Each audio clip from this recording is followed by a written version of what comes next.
마지막 장 말씀입니다. 25장입니다.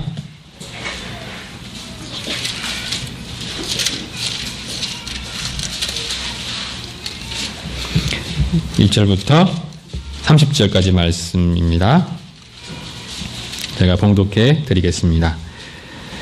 시드기야 제9년 열째 달 10일에 바벨론의 왕 느부갓네살이 그의 모든 군대를 거느리고 예루살렘을 치러 올라와서 그 성에 대하여 진을 치고 주위에 토성을 쌓으매 그 성이 시드기야 왕 제11년까지 포위되었더라. 25장은 바벨론 3차 침공으로 인한 남유다 멸망에 관한 사건이 기록되어 있습니다. 요시야 왕 이후에 남유다의 국력은 빠른 속도로 기울어져 갔습니다. 요시야가 애굽과의 전투에서 패하게 되죠. 그러면서 남유다가 애굽의 내정 간섭을 받게 됩니다. 백성들이 서둘러서 요시야의 둘째 아들 여호아하스를 왕으로 세우게 되는데 바로 느고가 그를 재위 3개월 만에 폐위시키고 그를 대신해서 엘리야킴을 왕으로 세우게 됩니다. 그렇게 남유다는 먼저는 애굽으로부터 간섭을 받게 되고 또 그 다음으로는 바벨론의 침공을 받게 되죠. 1차 침공을 받아서 패한 후에 또 그들의 내정 간섭을 받게 됩니다.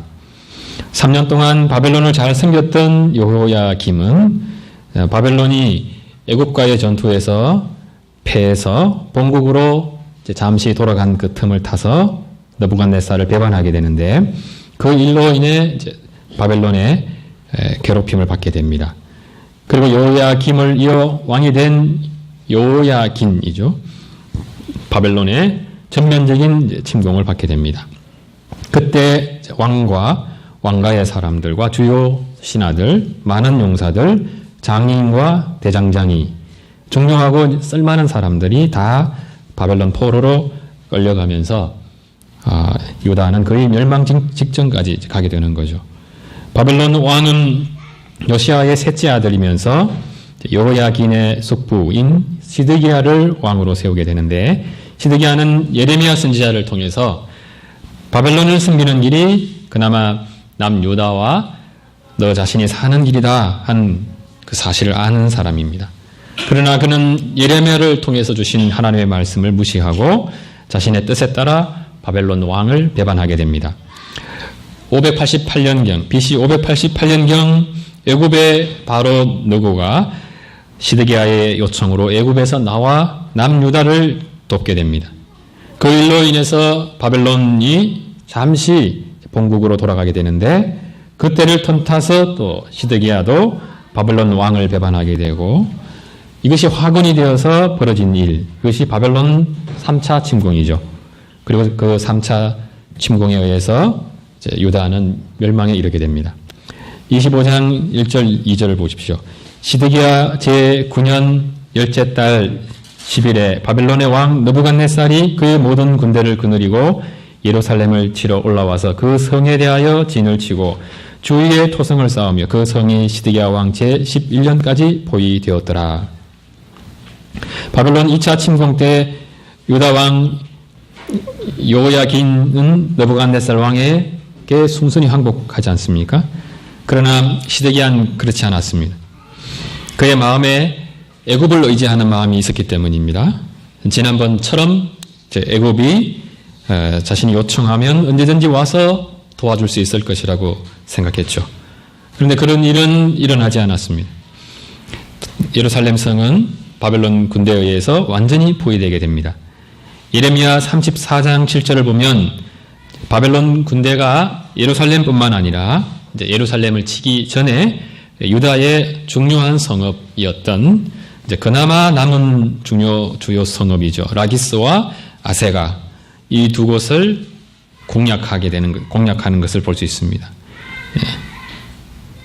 그래서 이곳을 공략한 것은 아마도 시드기야의 그 애굽을 향한 그 구원 요청을 미리 차단하기 위해서였던 것 같습니다. 예루살렘 성은 천혜의 요새였고 시드기야와 남유다는 항복 없이 결사항전했던 것 같습니다. 바벨론 군대는 예루살렘 성을 완전히 포위할 수 있는 강력한 군사력을 가지고도 성을 쉽게 함락시킬 수가 없었습니다. 그러면서 1년 반이라는 긴 시간이 지나가게 되죠. 사실 이 정도 긴 시간이면 시드기야로서도 상황 판단을 충분히 할 수 있을 만한 시간입니다. 애굽이 자신들을 도와줄 수 없다는 것, 더 버티다가는 결국 이제 더 많은 희생을 치르고 나라가 망하리라는 것 알 수 있죠. 무엇보다 시드기야가 분명히 알고 있는 바가 있습니다. 선지자 예레미야를 통해 주신 그 주님의 말씀대로 바벨론에 항복하면 또 산다는 것입니다. 지금은 그 하나님의 구원의 때가 아니라 남유다를 향한 하나님의 징계의 때이고 또 벌을 받는 때라는 것도 아는 거죠. 애굽은 도와주지 않고 잠시 떠나간 바벨론은 다시 와서 남유다를 공략할 것입니다. 이 선지자의 말을 시드기야는 잘 알고 있습니다.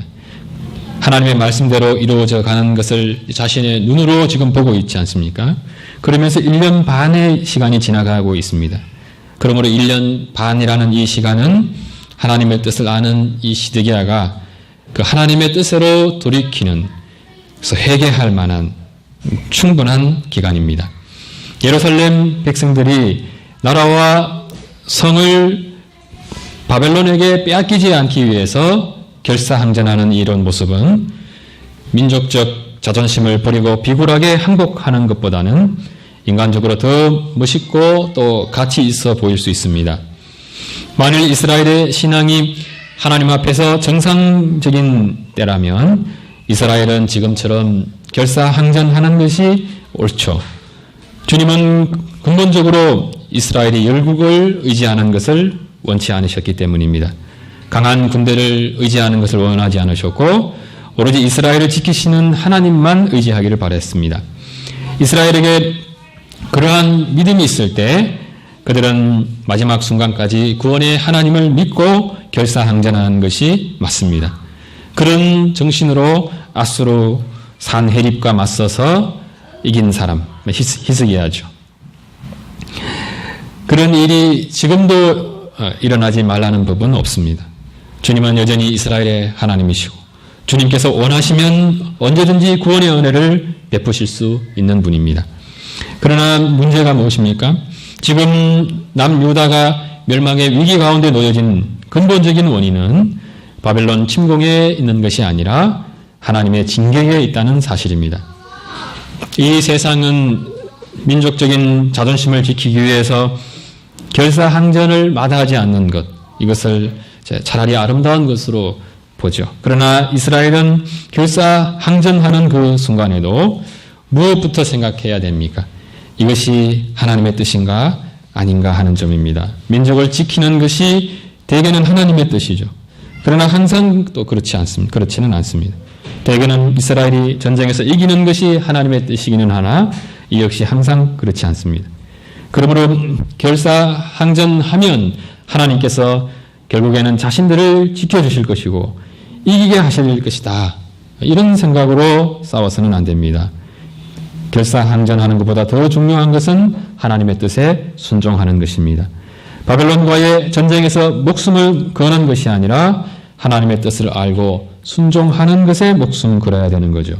그러나 남유다는 1년 반이라는 긴 시간을 보내면서도 하나님의 뜻에 순종하는 것으로 가지 않았습니다. 지금이라도 항복할 수 있죠. 그러나 끝까지 항복하지 않습니다. 이것은 대단한 민족애를 보여주는 것이 아니죠. 이것은 대단한 고집을 보여주는 것에 지나지 않습니다. 바벨론에 항복하지 않는 것이 아니라 실은 하나님의 뜻에 끝까지 거역하며 하나님의 뜻에 항복하지 않는 것입니다. 내 생명을 하나님의 손에 맡기지 않겠다는 거죠. 내 스스로 나를 지키고 구원해 내겠다는 것입니다. 하나님을 인정하기 싫어하고 하나님을 의지하기 싫어하는 이 교만과 완고함이 이스라엘 속에 가득 차 있습니다. 이는 그들이 우상을 섬기며 그 마음이 하나님에게서 멀어진 지 오래되었기 때문이죠. 어떤 순간에도 자신의 삶과 생명을 주께 전적으로 의탁하는 믿음에서 떠난 지 오래되었기 때문입니다. 대개 이런 완고한 신앙도 환난이 오고 또 고통의 때를 만나게 되면 그 마음이 가난해지게 됩니다. 그러나 시드기야와 유다 백성들은 끝까지 하나님께 순종하지 않으면서 버텼습니다. 그래서 이런 남유다 백성들을 향해서 내린 하나님의 추가적인 그 진노가 무엇이었습니까? 3절을 보십시오. 그 해 넷째 달 9일에 성중에 기근이 심하여 그 땅 백성의 양식이 떨어졌더라.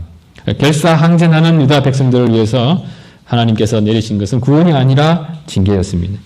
이런 순간 남유다 백성들은 아마도 하나님을 원망하는 마음이 극에 달했을 것입니다.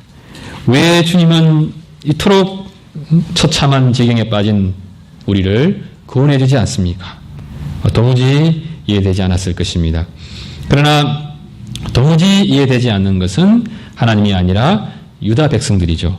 하나님과의 언약을 그토록 철저히 파기하면서까지 하나님의 은혜를 바라는 것이 이해되지 않는 것입니다. 하나님의 뜻을 구하지 않고 또 순종하지 않으면서 구원을 바라는 것이 이해되지 않는 것입니다. 우리도 그렇습니다. 어떤 분들은 가끔씩 기도해도 안 되더라 이렇게 말합니다. 그러면서 많은 분들이 하나님이 계신 것은 믿으나 내 삶에 꼭 필요한 분으로 생각하지는 않습니다. 굳이 하나님을 의지해야 할 분으로 생각하지 않죠. 결국 내 인생은 내 스스로 개척해 가는 것으로 생각합니다. 그러면서 사는 자세를 보면 또 다 결사적이죠. 그러나 주님이 우리에게 원하시는 바가 무엇입니까? 수고하고 무거운 짐진 자들아 다 내게 오라 하는 것입니다. 주님은 함께 하실 뿐만 아니라 신자들 한 사람 한 사람이 한 사람 인생을 주관해 가시는 분이시기 때문입니다. 그래서 잠언서 기자는 16장 9절에서 사람이 마음으로 자기 길을 계획할지라도 그의 걸음을 인도하시는 이는 여호와시니라 이렇게 말씀했습니다.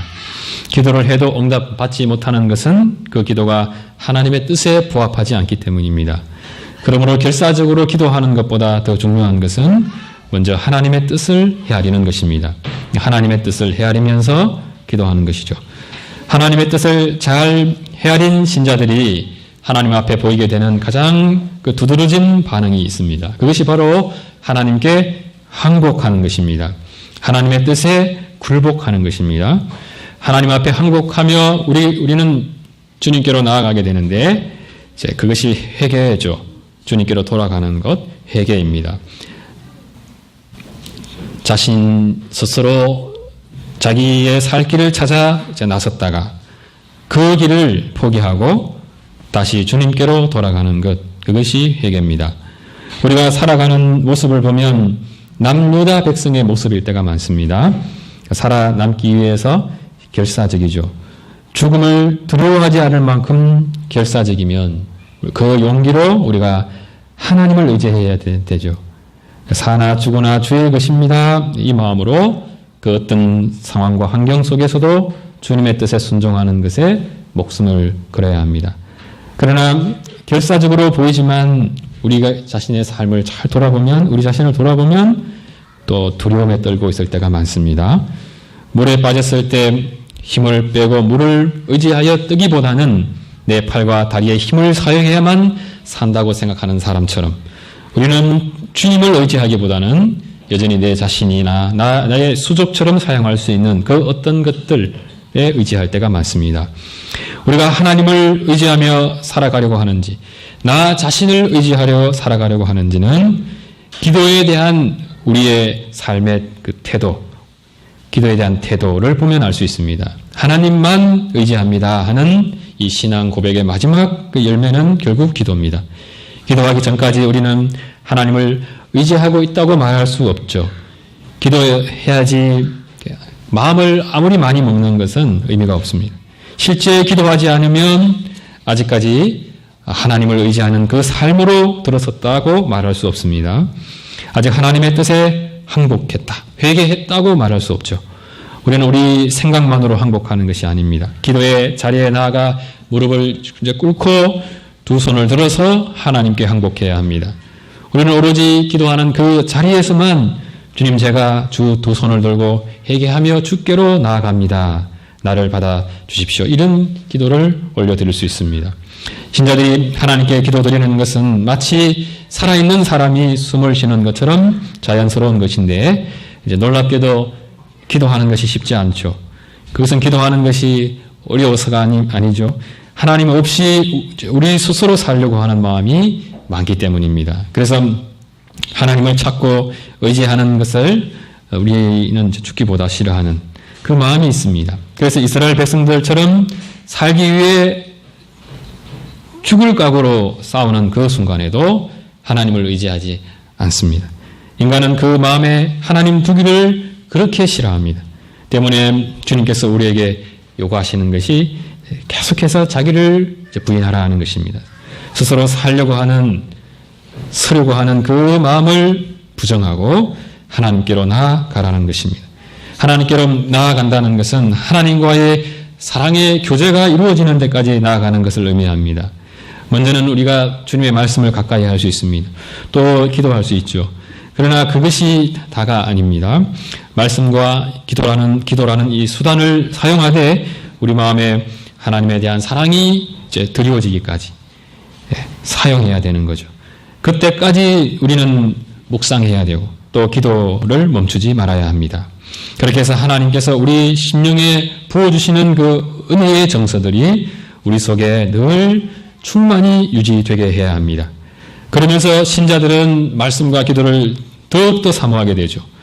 기쁨과 즐거움 가운데 자신의 뜻을 부정하게 되고 주님께 기쁨으로 항복하게 됩니다. 이스라엘 백성들이 마지막 믿을 수 있는 것은 물과 식량이었습니다. 그런데 주님은 기근을 보내서 그들로부터 물과 양식까지 거두어 가셨습니다. 그렇게 철저히 남유다를 징계하신 것입니다. 그때 참상이 어땠는지가 예레미야 예가 4장에 잘 기록되어 있습니다. 4장 5절 이렇게 말씀합니다. 맛있는 음식을 먹던 자들이 외롭게 거리에 있으며 이전에는 붉은 옷을 입고 자라난 사람들이 이제는 거름더미를 안았도다. 붉은 옷을 입은 사람, 자꾸 입고 자라난 사람, 신분이 높은 사람들이죠. 부유한 집안 사람들이라는 것을 알 수 있습니다. 그때 참상이 어떠했는지 그렇게 고귀한 신분을 가지고 태어난 사람들조차 먹을 것이 없어서 악취가 풍기는 거름더미, 음식이 그걸 던져놔도 이미 이제 썩어지고 있을 그런 곳이죠. 그 거름더미를 뒤져가며 먹을 것을 구했다는 것입니다. 그리고 4장 10절 딸 내 백성이 멸망할 때에 자비로운 부녀들이 자기들의 손으로 자기들의 자녀들을 삶아 먹었도다. 자비로운 부녀들이란 일단 그 사람들이 특별히 더 악한 사람이 아니라는 것을 보여줍니다. 그런 사람들인데도 자기들의 손으로 자기들의 자녀를 삶아 먹을 만큼 굶주림이 크게 달했다는 것입니다. 그리고 급기야 자신들을 든든히 지켜주었던 이제 성벽이 무너지게 됩니다. 남유다 백성들을 지켜두던 모든 것이 사라지게 된 것입니다. 4절을 보면 그 상황에서 남유다 군사들과 시드기야 왕이 이제 성을 탈출하는 장면이 나타납니다. 왕은 아라바 길로 도망가게 되죠. 그 길은 예루살렘에서 여리고로 내려가는 길인데 요단 계곡으로 불리는 길입니다. 이 길을 따라 이제 북쪽으로 계속해서 가게 되면 모압과 암몬이 나오게 되는데 예레미야 27장 3절을 보면 모압과 암몬도 이 시드기야와 함께 바벨론에 대해서 모반을 일으키려고 했다는 것을 알 수 있습니다. 그래서 그곳에 가면 일단 목숨은 부지할 수 있으리라 생각했던 것 같습니다. 그러나 여리고 넓은 그 평지 눈에 쉽게 띄죠. 그곳에서 바벨론 군대에 의해서 발각되고 잡혀서 바벨론 왕에게 끌려가서는 자신이 보는 앞에서 아들들이 다 죽고 자신도 두 눈이 뽑혀서 노사슬에 매여 바벨론으로 끌려가서 옥에 갇혀서 후일에 이제 죽게 되죠. 그 하나님의 말씀대로 순종하지 않았던 그 죄의 결과가 이렇게 처참하게 되는 것을 볼 수 있습니다. 그렇게 예루살렘은 시드기야 왕 제11년 4월에 바벨론 군대에 의해서 완전히 함락되었고 열왕기 기자와 예레미야는 남유다 멸망에 대한 하나님의 말씀이 말씀대로 성취된 그때를 날짜까지 정확히 기록하고 있습니다. 8절을 보면 예루살렘이 함락된 후 한 달이 지난 후에 바벨론 왕의 신복대장 12대장 느부사라단이 예루살렘에 오게 되는데 2차 때와 다르게 느부갓네살 왕은 예루살렘 성전과 왕궁 그리고 예루살렘 귀족들의 집을 불살라 철저히 파괴시켰습니다. 또 성벽을 헐어버리고 성중에 남아있는 백성과 바벨론 왕에게 항복한 자들은 다 사로잡아가고 그 땅에 비천한 자들은 남겨두어 후일 조공을 위해서죠. 포도원을 가꾸는 농부가 되게 했습니다. 13절부터 17절은 성전을 어떻게 파괴하고 성전 기물을 탈취했는지를 잘 보여주고 있습니다. 13절을 보면 성전의 두 놋 기둥, 히람이 만든 야긴과 보아스죠. 이 두 기둥을 이제 부셔뜨리죠. 또 물을 담아 두었던 놋 바다를 깨뜨려서 성전 입구 앞에 두는 이것을 깨뜨려서 또 바벨론으로 가져갑니다. 그 외에도 무게를 가늠할 수 없을 만큼 많은 성전의 기물들이 바벨론으로 옮겨지게 되었습니다. 그렇게 철저히 하나님의 성전이 불타고 또 착취당하고 파괴되어지게 되는데 이것은 이스라엘 백성들로서는 대단히 충격적인 일이 아닐 수 없습니다. 다른 것은 몰라도 성전은 하나님이 거주하시는 하나님의 집이기 때문입니다. 하나님의 발등상이라 불리는 그 언약궤가 그곳에 안치되어 있는 그런 곳이죠. 이스라엘 백성들에게 성전은 곧 하나님의 임재와 존재 그 자체를 의미합니다. 그러므로 그것은 자신들의 멸망과 상관없이 지켜지고 보존되어야 마땅하죠. 왜냐하면 하나님께서 하나님의 자신의 그 집을 다 내어주실 만큼 무력한 그런 분이 아니기 때문입니다. 아마도 남유다의 많은 백성들은 하나님의 성전이 있는 예루살렘은 바벨론에 의해 함락되어질 수 없다고 생각했을 것입니다.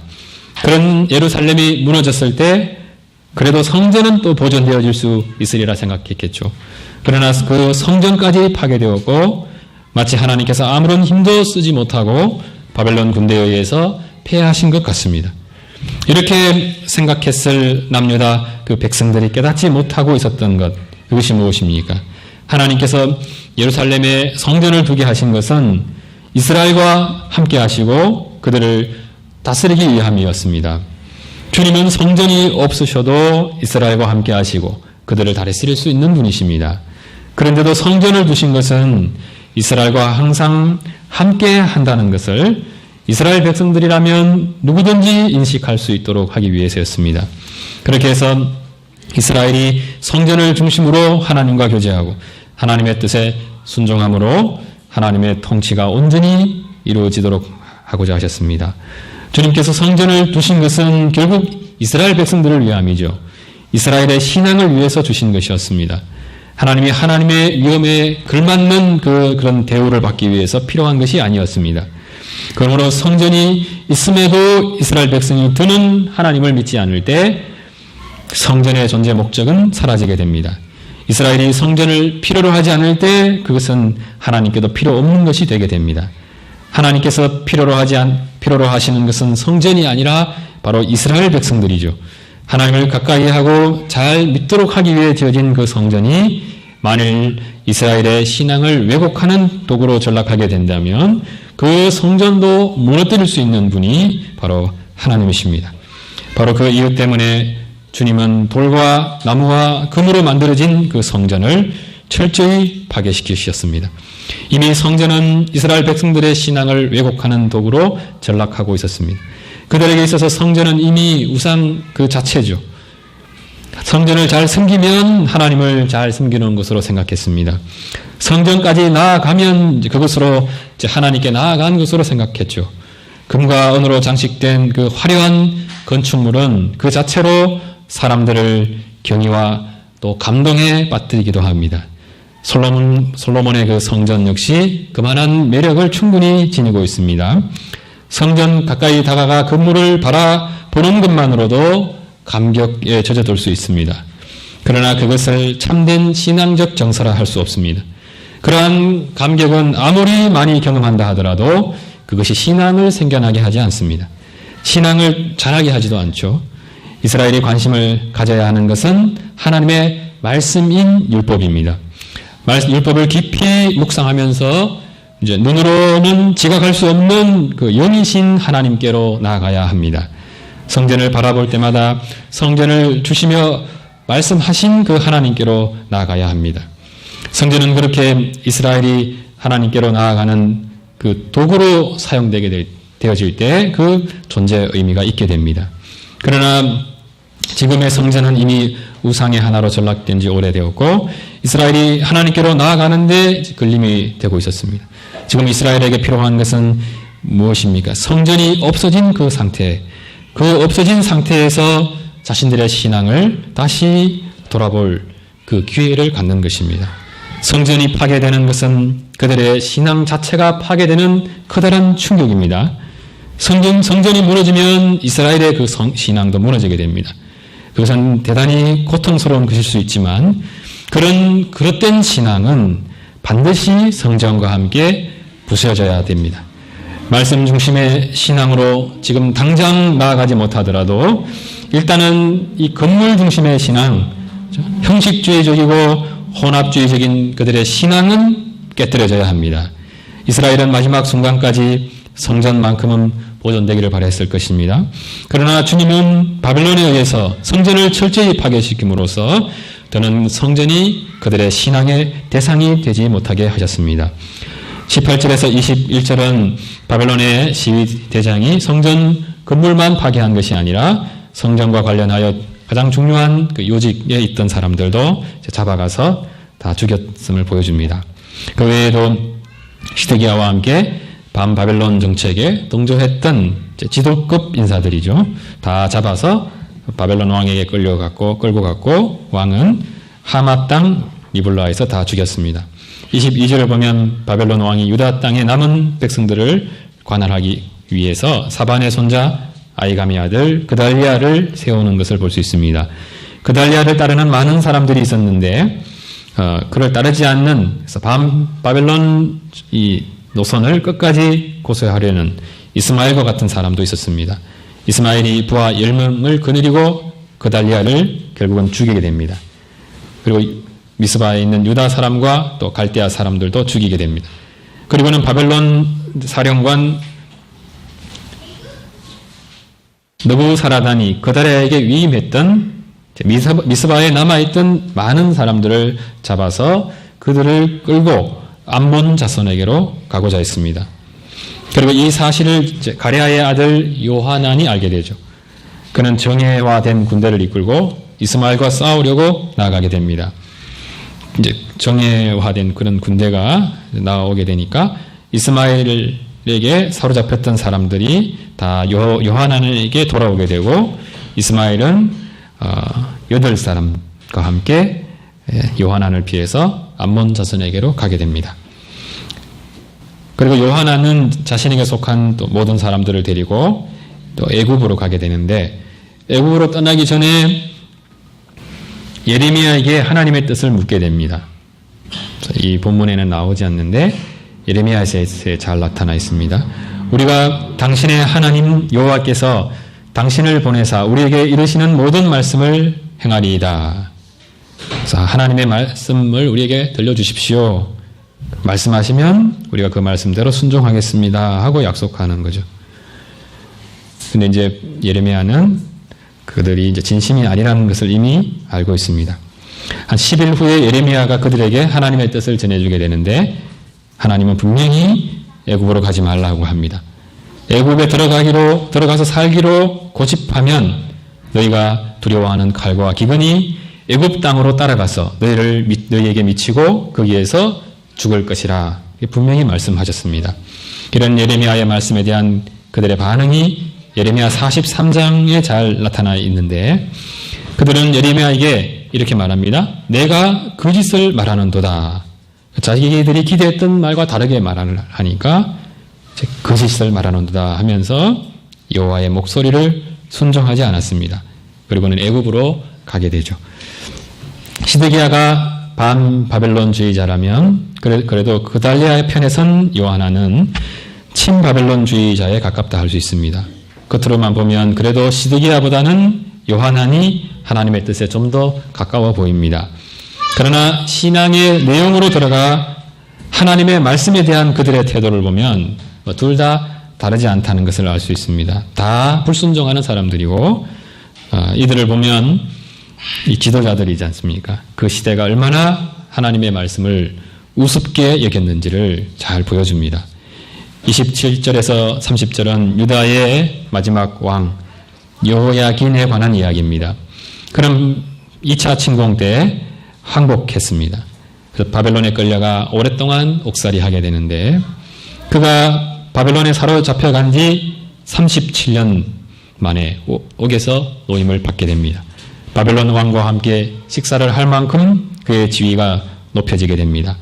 여호야긴에 대한 이런 기록을 끝으로 열왕기사가 끝마쳐지게 되는데 남유다의 멸망 후에도 하나님의 손길이 여전히 다윗의 후손 가운데 임하고 있음을 잘 보여주고 있고 하나님께서 다윗과 맺은 언약을 어떻게 이루어 가실런지를 이전과 다른 그 시각으로 다른 관점에서 기대하게 해주고 있습니다.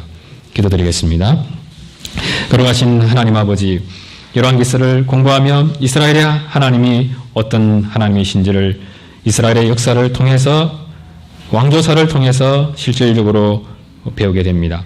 이스라엘과 언약 맺으신 주님께서 우리와 또 동일한 언약 맺으신 하나님이신 것을 기억하며 언약의